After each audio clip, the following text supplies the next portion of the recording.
In today's episode, we fire up the hot seat and show you how to thrive, not just survive, this holiday season. Welcome to the Tradies Business Show, helping you get off the tools and into true business ownership, so you can spend more time doing the things that matter most. Now, here are your hosts, Warwick Bidwell and Michaela Clark. G'day listeners, and welcome back to another episode of the Tradies Business Show.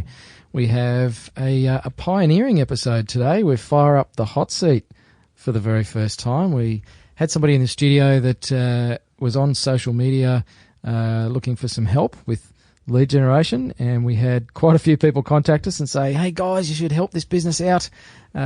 So we decided to get Helen on the show.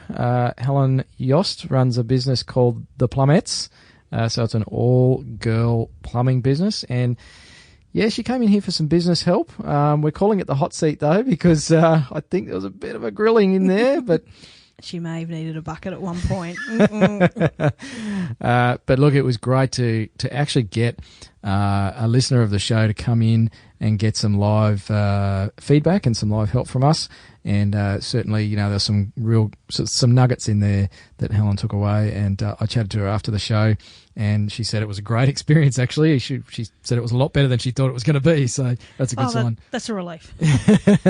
But, you know, we talk about, in particular, getting through that Christmas period, which for a lot of trades and certainly for a lot of our listeners can be a bit quiet and a little bit tough to survive.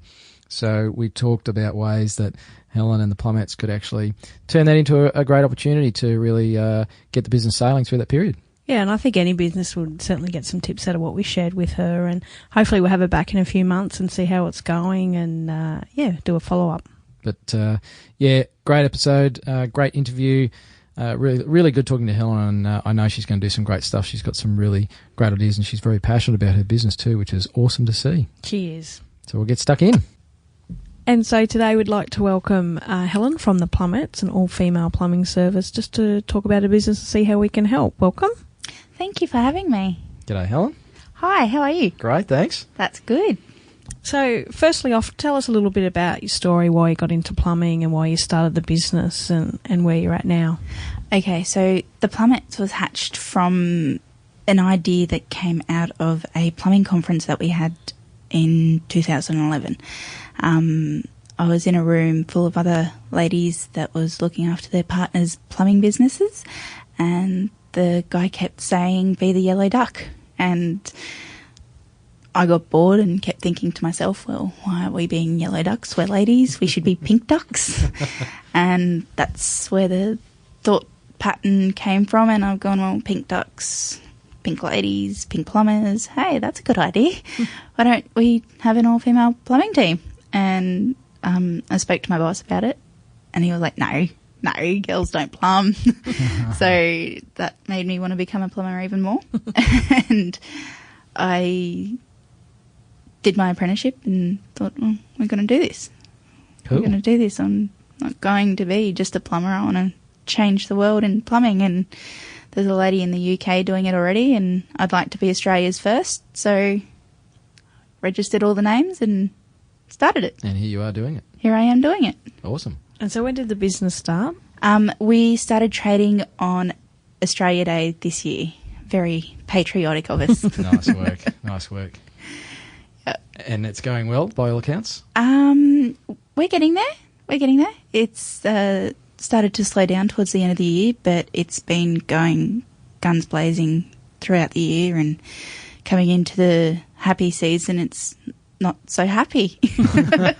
Not for you anyway. No. That's a bit of a common problem for tradespeople as well, is that whole Christmas shutdown, isn't it? Yeah, and it's one of those tricky situations because you want to stay open for the emergency customers, but your staff want to go away on holidays, and you're left there going, okay, I'll do it.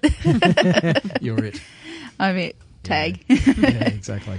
And so in the first 12 months of business, what's some things that have surprised you about being a business owner in the industry? I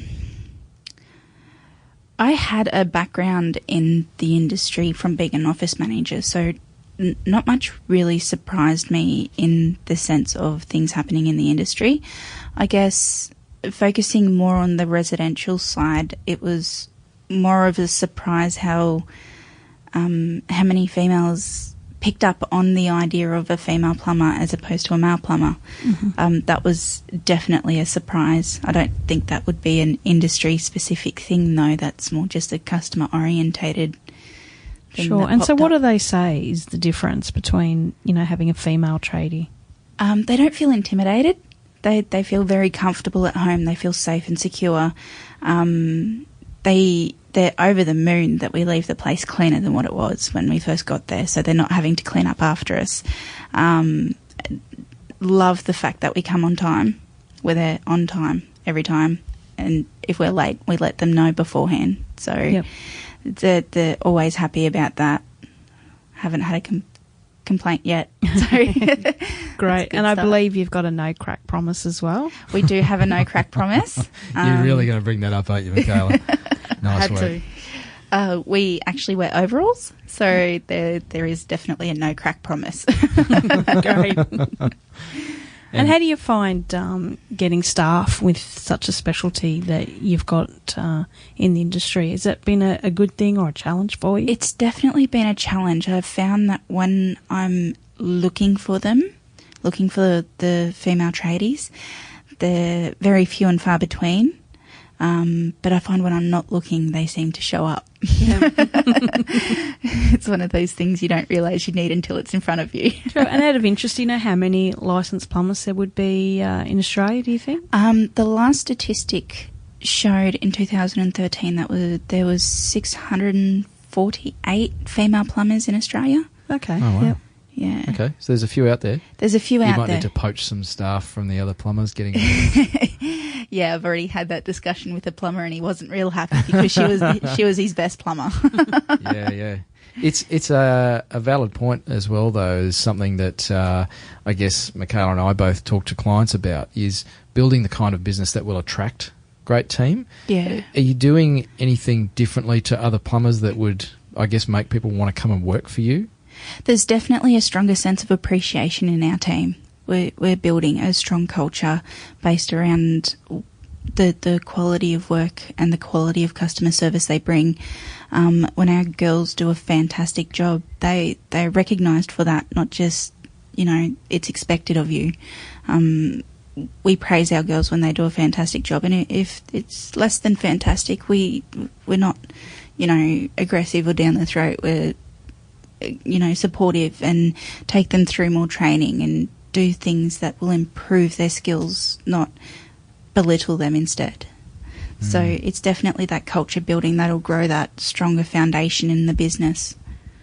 Great. So I know it sounds really sexist and it's kind of hard not to talk to this issue, so we're just going to be straight up about it, but it really is the feminine touch, isn't it? Being more caring and nurturing, and it's what so many people want from their employer as well as the businesses that they deal with. Is that right? That's exactly right.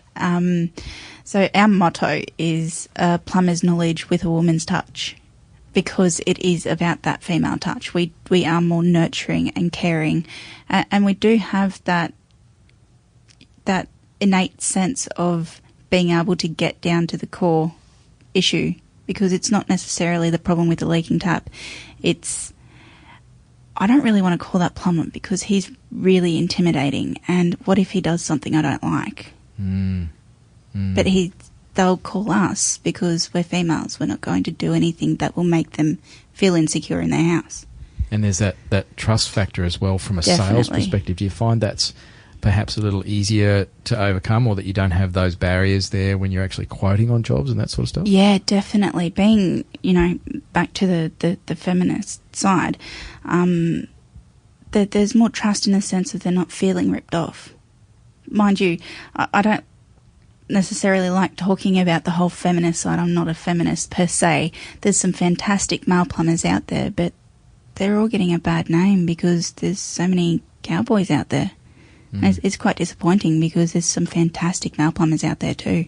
And it is a case of the minority just gives the majority a bad name. That's exactly right. It's less than a handful of people who aren't really doing the right thing, but unfortunately that's what our customers often focus on, isn't it? That's exactly right. And it's changing that negative thought and that negative thought pattern to a positive. And if we can change one person, we're doing something right.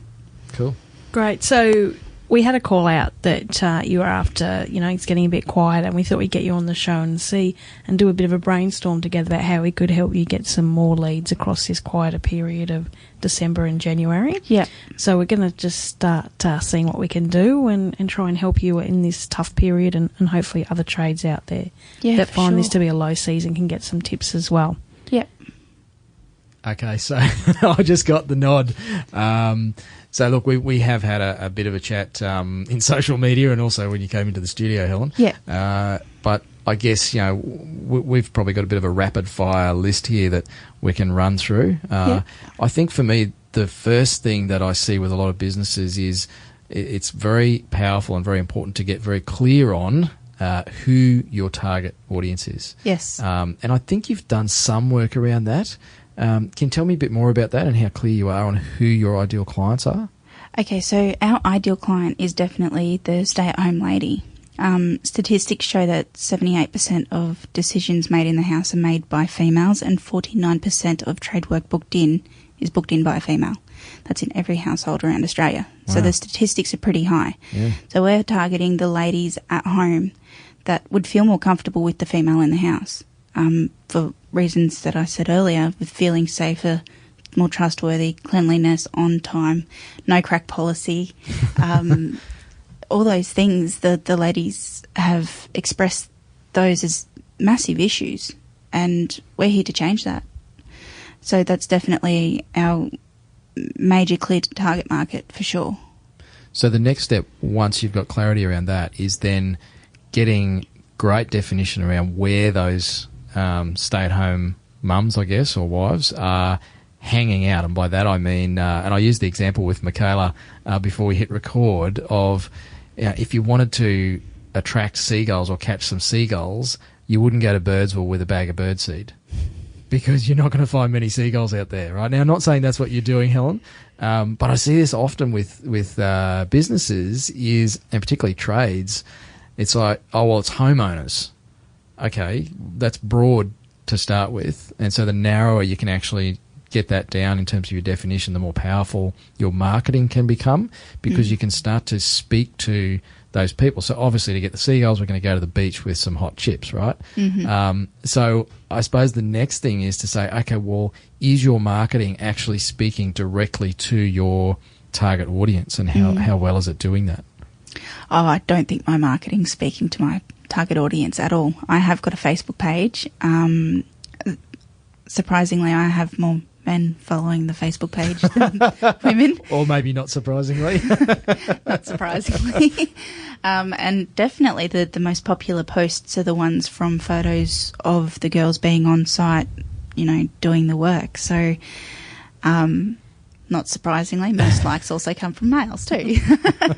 Except they're not buying from you. They're just stalking you. Okay, so what's some of the things you have been doing in the last 12 months? Okay, so we have advertising on the Ute. That seems to bring in quite a bit of work, and the advertising is quite catchy as well. When somebody says, "Oh, I got your details off the Ute," they can name the street, the time, the day. It was sunny, it was rainy. It's the advertising on it's that targeted that it's really memorable, and it's like an imprint so that they can really remember it, which is fantastic. It means it's working. Yeah. Yep. So, and word of mouth definitely seems to be our biggest bearer of fruits, I guess. Yep. And so, again, the whole word of mouth thing, and that's great that you're getting word of mouth, because that's a great reflection on the quality of service that you're doing. People want to refer you. Have you identified what it is you're doing that's actually generating those word of mouth referrals? I haven't actually done like I suppose, survey to find out what the difference is. I assume it's the difference from, the cleanliness, the safety, recapping on all those things again. But that's definitely something I'll take away from this meeting. Thank you for that. Okay. And it's a great point, Helen, is actually starting to understand what's driving those word of mouth referrals, because we all love to get referrals, and so many businesses that Michaela and I talk to and guests we've had on the show pretty much rate the foundation of their business on word of mouth referrals. But the mystery is, how do we create more of those? Yeah. So if you can get that formula right, then you can actually turn that tap on. Sorry, bad pun. That just slipped out. But there's another one of my dad jokes in case my daughter ever listens to this. But basically, you can turn on that tap of leads by having some direct link between what you're doing in your marketing or the delivery of your product and service and the generation of those referrals. Because otherwise it's just like, they're nice to get, but we don't really know why we get them. That's we exactly think right. we know, but there's that key word is the assumptions that we make. So Yeah. I'm going to put some words in your mouth here and say that, yes, you need to test and measure. Which I know is on Michaela's list here. So it's recording everything and knowing where our leads are coming from, who's sending them to us, and definitely client surveys and that sort of stuff. Really, really powerful to give you the data so you can start to make decisions in the business. You can see I'm getting really excited about this stuff. It's like, oh, we're going to get some business data. You probably get excited about pipes and S-bends and stuff. I do. I just get nervous because I think, man, it's going to cost me money to get it fixed. Not as much as you think. Cool. So I know that there's 5 critical areas that you should test and measure, Warwick. What are some of those ones that you like to get your clients to do? Thanks, Michaela. That was a nice little segue, wasn't it? So look, the key ones for me are the actual number of inquiries you're getting. So are you recording that like on a monthly basis? How many inquiries you get? Well, by recording, if that means entering a quote into my accounting software, yes, I am. That's a good start. It basically, every time the phone rings or you get an email or a website inquiry or somebody tags you on social media, that's an inquiry. And by recording it, my clients love to hear this. It's like, it means write it down. So just keeping a simple record, it could be a log or a spreadsheet or whatever works for you, of how many inquiries you're getting. And then the next thing is where they came from. So everybody who contacts your business about a quote or I've got a leaky tap, can you come and fix it, or how much or whatever, is to say, yep, great, love to help you with that. Can I just ask, where did you first hear about us? Because that's then going to start to tell you what marketing is actually working for you as far as your lead source. And then you can start to make decisions about, is it giving you a return on your investment? Because the last thing you want to do is spend money on advertising or marketing that's not working.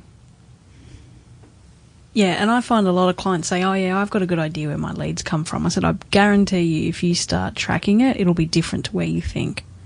So once you actually start recording it, and it can be just a scribble piece of paper next to the phone or in your diary in the van or whatever, but some way keep a record and then tally it up at the end of the week or the end of the month.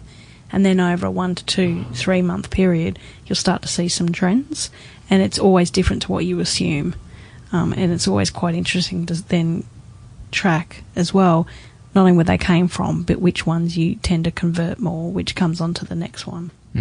So basically, and we might put up a template as well, Michaela, in the show notes, and Helen can have it first, because you're the one sitting here getting the grilling in the hot seat. We call this the Tradies hot seat or something like that. But the chairs are red too, so it's appropriate. It works well. How are you feeling? Another glass of water? Maybe a bucket. We're not that mean, are we? No. Oh, must be pretty scary today. We'll put a template up in the show notes for our listeners to download and actually get them to start doing exactly that, is record every single lead and the source of that lead. So it's like, oh, wow, we got 7 from Google this week and none from our Yellow Pages. And I know we probably seem to hate on census, so hi to all the census reps out there. They don't like me. But I've seen so many people save so much wasted advertising money, not just with Yellow Pages, but all sorts of things. It could be that Google's not Google AdWords are not the right thing for your business, but we don't know that until we actually start writing it down. So listeners, hit the show notes, grab that template and download it and start using it in your businesses as well. And that leads us to the second thing, which is conversion rate. So at what percentage rate are we actually converting those inquiries into paying customers? 70-30? Yeah. We're converting probably 70%. So, okay, cool. Yeah. And are you writing that down? If you mean converting quotes to invoices, yes. Okay, great. And that's a great start. It's more than I certainly see a lot of people doing. But the biggest step is to, once you've got all those inquiries, is obviously then to say, okay, well, we've had 100 inquiries this month and we got 30 jobs that went through to actually paid customers. And again, like Michaela was saying before, often we see when we do start to write this stuff down, it's not as good as we think it is. And a lot of people get really depressed about that. It's like, oh no, it's worse than I thought. It's like people like me get really excited. It's like, awesome, we can double that. It's low. That's great. There's heaps of room for improvement. Imagine how good your business will be doing when we do some work on it. Yeah. But we've got to have those numbers obviously to start with. So that conversion rate is really important because then you know how good your sales process is, whether your quotes are working, if your pricing's on or off. And then again, it just gives you that opportunity to start to change things in a way that's going to help grow your business. Change is good. Change is good. Yeah, I like it. And so what are some other things that they should track before we get off this?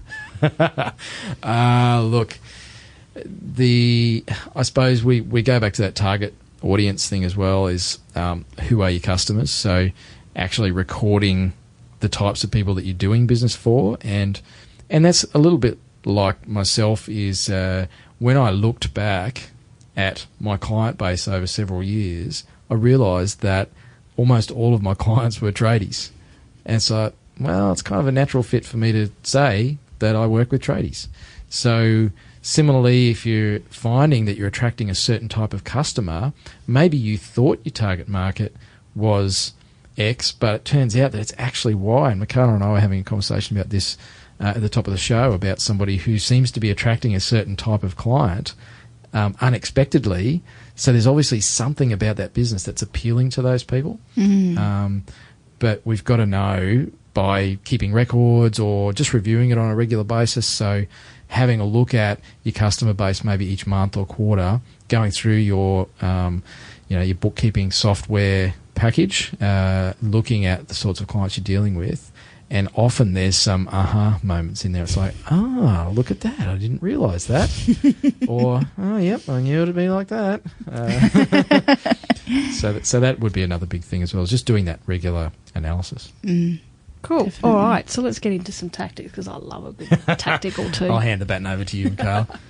So one thing that we find is really great in growing trade businesses, things like alliances and partnerships. We bang on about partnerships all the time. Yes, so got to love the good strategic partnership. that's right. And they can often be hard to crack. Now, come on. Who's doing the dad jokes, you or me? But, a key one for a lot of maintenance type work is obviously the real estate, and often they can be really quite hard to get into. And I know that you've said you've been going back, and I'm not taking no for an answer is a really good start. And just keep going back to them. And something I mentioned, pre-show is looking at areas that perhaps have had some heavier demand, whether it be some storms or flooding and things like that, where there's just not enough maintenance people in that area. Then at least going in there and they can start to build trust with you because they have used you. So that's a good way to get your foot in the door for those types of things as well. Another alliances is looking at who else uses trades either before or after you as well, preferably before, and building up relationship with them. Being like with a lot of our renovations, especially, we're generally the first people called because we're one of the most expensive. So they want to know. They want to know how much the plumbing's going to cost, and then they realise that tiler's actually more expensive. They should have called the tiler first. But I understand with the trade before. I'm just being the first one called, who would I call on for a strategic partnership if that were the case? Any suggestions would be great. And that I guess we're kind of talking bathroom renovations there. You guys don't just do that sort of work, do you? No, we also do kitchen renovations and laundry renovations. We do shop fit outs for, like, we just finished a massage parlour in the new Warner shops in Brisbane.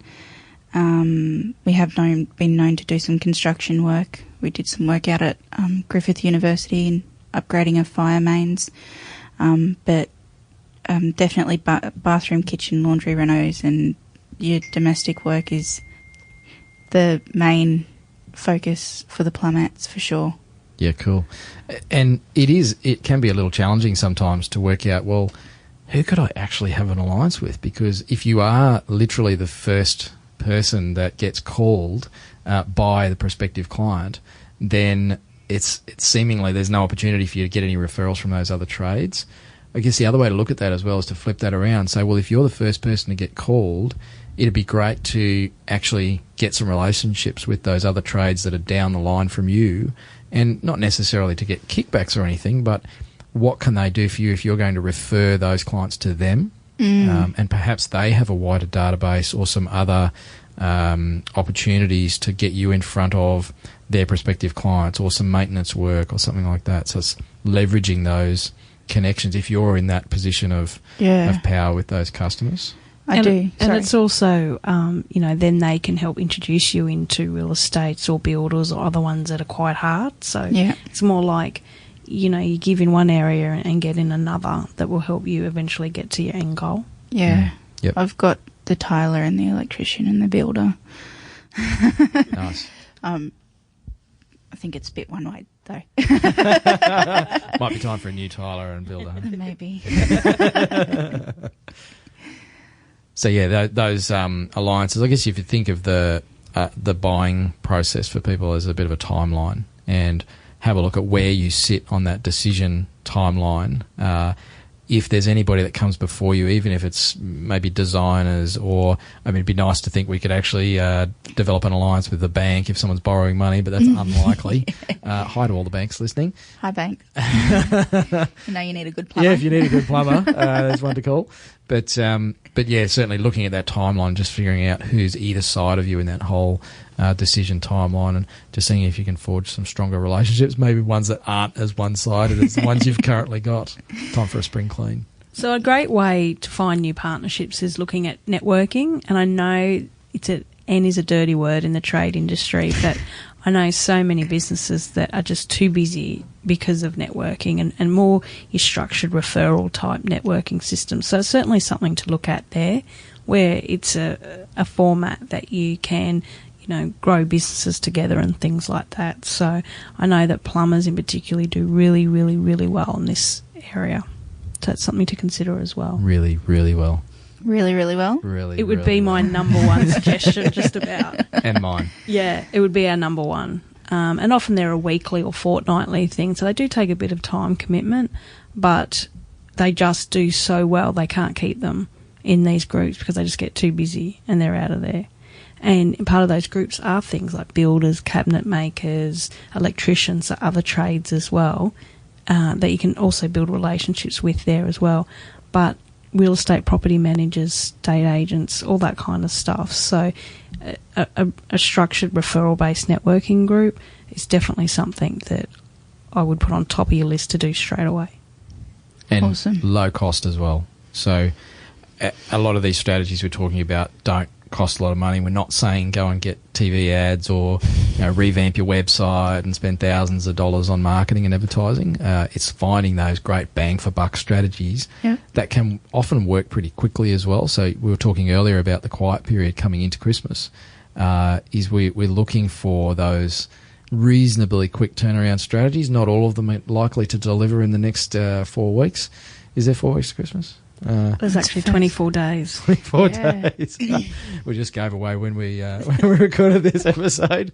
But yeah, look, they are low cost, and if you are looking for more leads, last thing we want to do is when we're testing campaigns is go and spend a whole lot of money and then go, wow, that didn't work. It's better to test strategies with a lower dollar investment, obviously. So networking is fantastic bang for buck. It just takes time, and that's what I think turns a lot of tradies off networking, is that commitment every week or fortnight or even every month, because that's time you could be on the tools making $70 or $80 an hour or whatever your charge out rate is. Yeah. Got a question you want answered on the show? Go to tradiesbusinessshow.com. So networking, so you're going to do that. We just know. Yeah, tick. We'll do it. Okay, we'll do that. We'll move on to the next. So there's some other things a little bit more short term. So like lead generation sites are a big thing now for the trade industry, with things like Service Seeking and High Pages and Service Central and those types of things. Have you had any luck with those at all? We were part of one of those lead generation sites, and shortly, no, we didn't have luck. That sounded like a diplomatic answer, didn't it? We're not mentioning any names. It just didn't work. It cost a lot of money, and it didn't work. Why do you think that was? I think we were on the wrong package with them. The lead generation company we went through were promised the world, handed an atlas and said, here you go, find a boat and cruise around. Nice. And we sort of went, okay, well, where do we go from here? We didn't really get explained how it all worked or how to make it work for us. We were going and doing quotes off these pages and getting charged to do the quotes and not getting any work out of it. Yep, sales process. Yeah.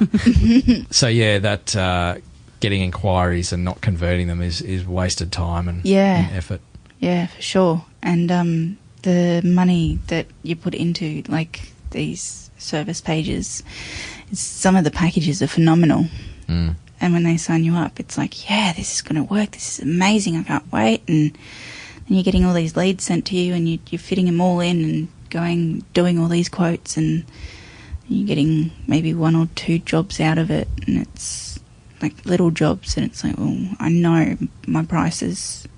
I know because I've done the research. My prices aren't all that expensive. So what other people are on these pages? And generally I'm on it and doing the quote first. I'm first there. I'm like, how many have you been? You're the first. Awesome. I know I'm not going to get a call back then, because they hand the quotes over and it's like, can you beat this? Yep, I can beat that. It's very cutthroat. It's surprising because I've heard some people have great success with it, and I've heard others not so. I know people swear by it built their business. They basically don't do anything else, and others that have really struggled with it, like yourself. So it's interesting to see how they go, because it's often a new way that being promoted to get leads. So I think that's the same for a lot of strategies as well, and not to sort of speak in defence of or attack of those companies, is some strategies work better for certain businesses. Yeah, for and sure. even within an industry, and I've seen, take motor mechanics, for example, the same strategy doesn't necessarily work well for all motor mechanics. It really depends on their position in the market and their culture and who their target audience is, which we go back to that one at the top of the show. So yeah, look, it is a bit of that suck it and see, and a lot of people think there's this secret magical marketing formula. It's like, can you just tell me what's going to work for my business? It's like, well, no, because it doesn't work like that. It is very individual. So and there's quite a bit of trial and error too. Absolutely, and that's where the test and measure comes back that we talked about, because that way if it's not going the right way, you can see it pretty quickly and adjust. So some other just smaller things that you can do basically online. I know that you're looking at getting a new website done, and websites are so critical, it really is your shop front. But certainly being visual, I mean, you have this great angle of being an all-female plumbing service, so I think a lot more, and I know you do it on your Facebook page as well, but also on your website, so having more pictures of the team in action, in the work. Also something like Instagram would be great for you, because it is that visual element. I really think that just reinforces that. So I don't know if you're on it already. I've got an Instagram page. I just don't know how to use Instagram. We're going to get flooded with calls from Yeah. social media marketers. Look, I absolutely love Instagram. I just think it's great. But in particularly for you with such a unique visual element to your business, it would be a really great way to promote your business. And the way Facebook's changing and are making it hard for people to see your page, Instagram isn't like that yet. You know, it's just a straight feed and it's visual, and, you know, people are starting to spend on average 20 to 30 minutes every day on it. So it's starting to really build. And it's a great way, I think, to build this. So something, again, it doesn't cost anything to be part of it. And you can share your photos between that and your Facebook page.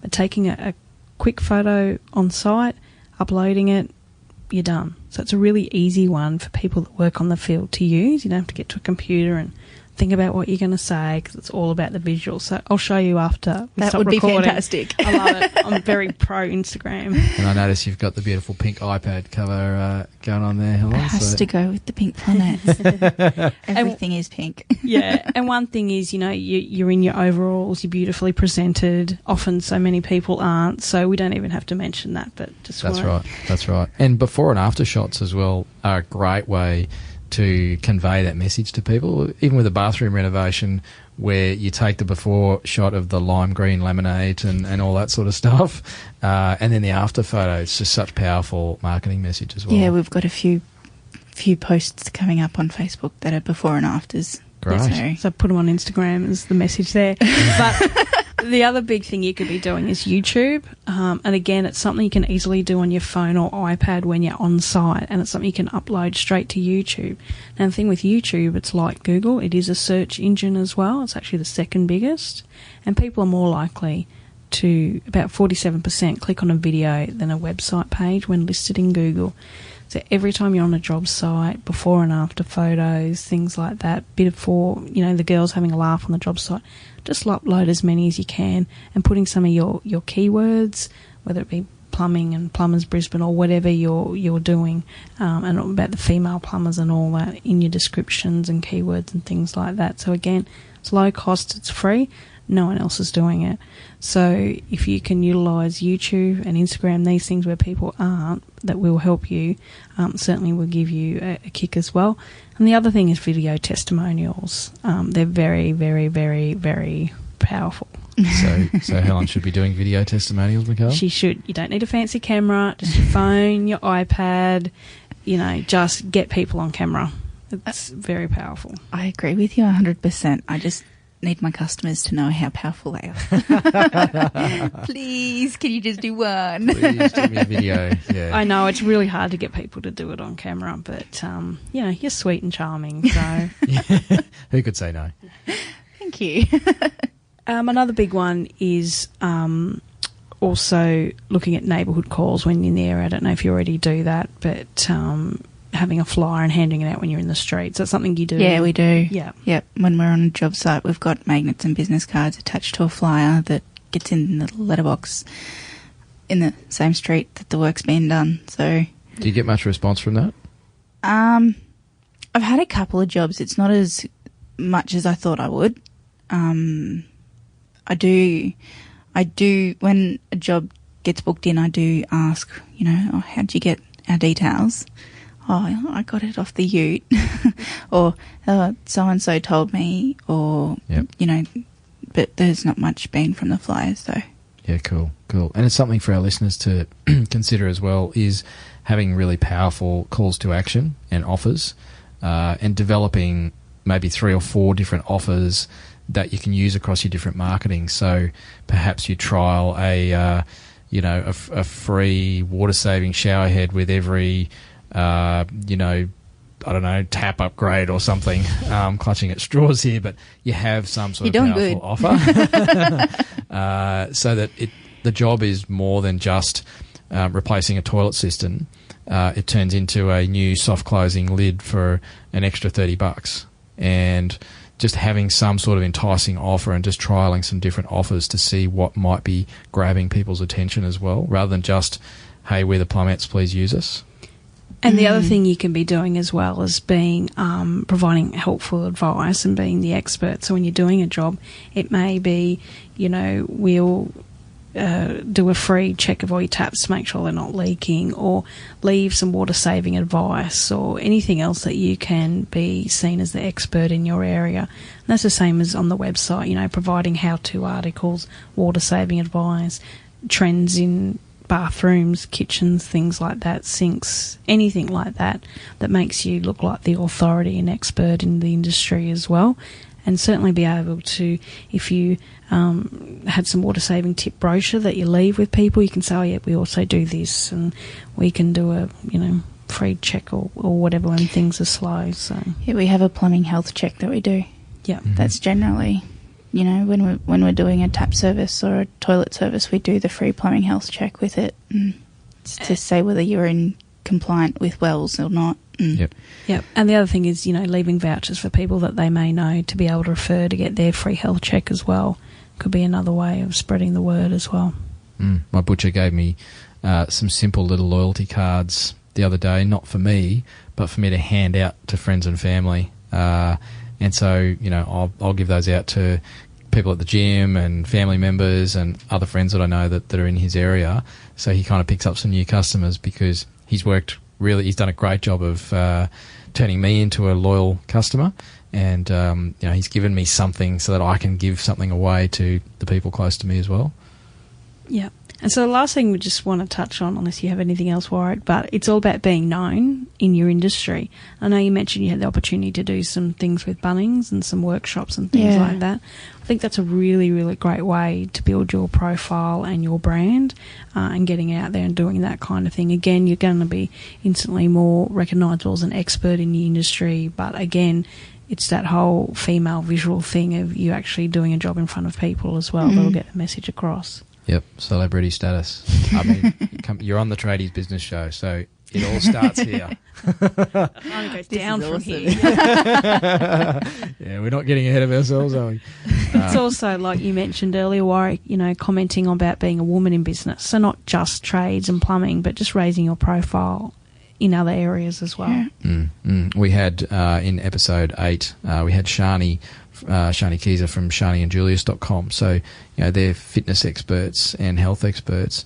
But Shani's also known because she has 5 kids. She's balancing entrepreneurship with motherhood and being a wife and all of those sorts of things, and still having a hot bod. So she's really got a reputation for commenting on those things, not just on personal training or fitness. Yeah. So same for you is that whole angle that's something other than just pipes and taps. Yeah, for as sure. exciting as that is. For sure. And the other thing is, like, entering awards as well is a great way to raise your profile as well. I just don't know where to start with them. There's lists that are published. There's all sorts of business award calendars and everything you can access, and we can certainly put you in touch with some of those. That'd be amazing. That'd be awesome. Sure. So how did you find that? Do you think you got some tips there that will help you? Definitely got quite a bit out of that, actually. So got to start implementing now. Great. I know a good VA that can help you with that. That's fantastic. So we can put the bucket away, Helen? Yeah, you can put the bucket away. Okay, great. It started to cool down. Awesome. Well, look, thanks for coming and sitting in the hot seat today. It's been awesome to find out some more about your business as well. I think you've got a fantastic niche and a fantastic brand idea there, and just with a few tweaks, it could really turn into something pretty amazing. So how can people find out more about you if they do want to work with you, and where you're based and where you service? We're based on the north side of Brisbane, but we service from the Sunshine Coast to the Gold Coast. We can be found on Facebook, Twitter, Instagram. We do have a website, www.plumbettes.com.au, and an email address, info@plumbettes.com.au. And phone number? Phone number is 0732986393. Great. And we'll have all those details on the website as well. Absolutely. Fantastic. Thanks for having me, guys. It's been a pleasure. Great. Thanks.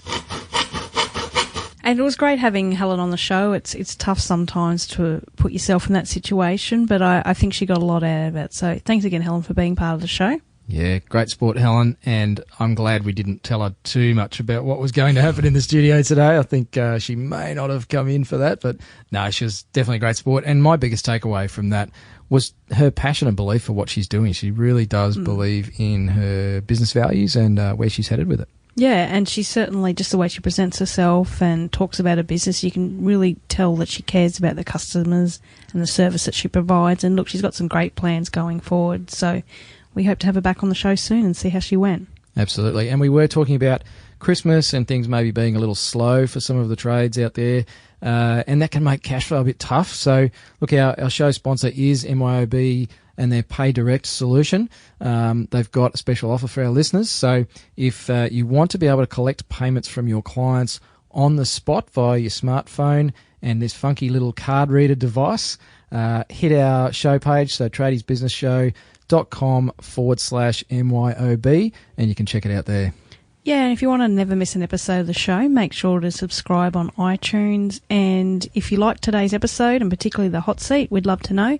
So leave a rating and review on there as well. And we will start reading some of those reviews out. So if you want to get famous and get a mention on the Tradies Business Show, go and hit us up and give us a review, listeners. So join us for episode 11, where we talk everything sales conversion. Love it. Looking forward to it. Until then, bye for now. Bye. You've been listening to the Tradies Business Show with Warwick Bidwell and Michaela Clark. Want to get off the tools and into true business ownership? Find out how at tradiesbusinessshow.com.